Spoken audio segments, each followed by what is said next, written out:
ദൈവമക്കളെ, നിങ്ങളെ ഗൈഡ് ചെയ്യുവാൻ, നിങ്ങൾക്ക് പറഞ്ഞു തരുവാൻ, നിങ്ങളെ വഴി നടത്തുവാൻ, നിങ്ങൾക്ക് വേണ്ടുന്ന രീതിയിൽ നിങ്ങളെ ഉപദേശിച്ച് വഴി നടത്തുവാൻ ആരുമില്ലെന്നോർത്ത് നിങ്ങൾ ഭാരപ്പെട്ടിരിക്കുകയാണ്.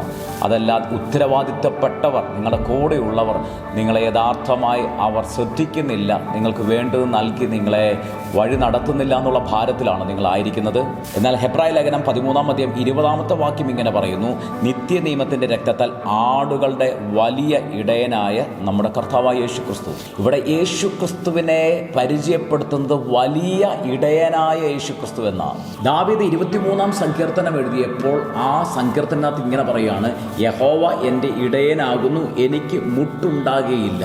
പച്ചയായ പുൽപ്പുറങ്ങളിൽ അവൻ എന്നെ കിടത്തുന്നു, സ്വസ്ഥതയുള്ള വെള്ളത്തിനരികത്തേക്ക് എന്നെ നടത്തുന്നു എന്ന്. ദൈവമക്കളെ, ഓരോ ദിവസവും ആ പച്ചയായ പുൽപ്പുറങ്ങളിലൂടെ നമ്മുടെ ഇടയനായ യേശു കർത്താവ് നമ്മളെ നടത്തുവാൻ തുടങ്ങും. എത്ര പേർക്ക് ഈ ഒരു റെവലേഷനിൽ നിന്ന് പറയാൻ കഴിയും: നാളെ ഓർത്ത്, എൻ്റെ നാളത്തെ കാര്യങ്ങളോർത്ത് ഞാൻ അറിഞ്ഞില്ലെങ്കിലും എൻ്റെ നാളെ എന്തായിരിക്കുമെന്നും എനിക്ക് എന്തൊക്കെ ലഭിക്കണമെന്നും അറിഞ്ഞ് എന്നെ വഴി നടത്തുന്ന നല്ലൊരു ഇടയനായി യേശു എനിക്കുണ്ട്.